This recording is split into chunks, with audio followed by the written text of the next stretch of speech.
Leave your hope at the door. What you are about to see is not a tragedy, it is an inevitability. I am only here to show you how it was built. Observe the Great White North, a nation built on the frozen gospel of a game they believe they own. For decades, they have lived a sweet lie, the comfortable delusion that the ice is their sovereign territory, and they are its only apex predators. But tonight, the ice grew thin.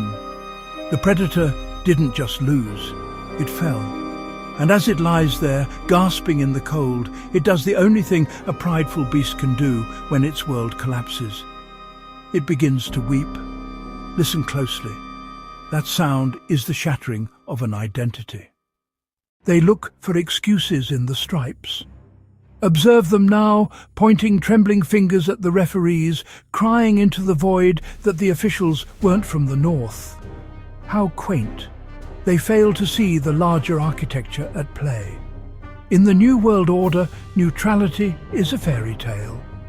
Perhaps the shadow of the White Castle, looming from the south, was enough to make the ice tilt before the first puck even dropped.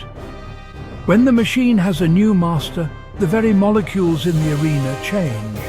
The Canadians weren't playing against 6 men, they were playing against a tectonic shift in the global axis.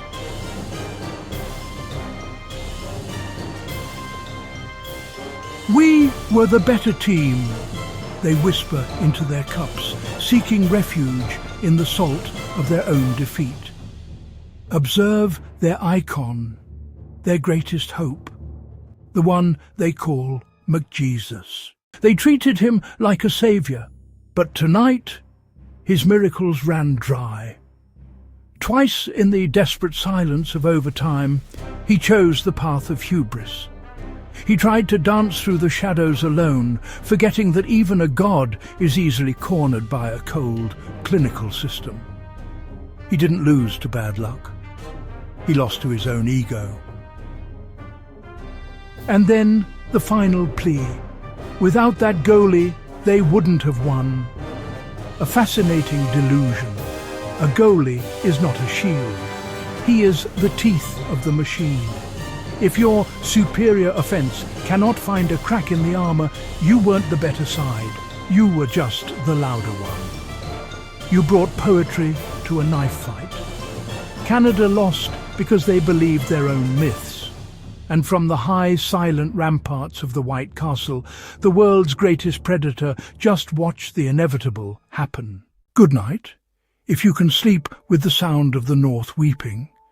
You have been watching the Urban Predator files, sweet lies, hard cash.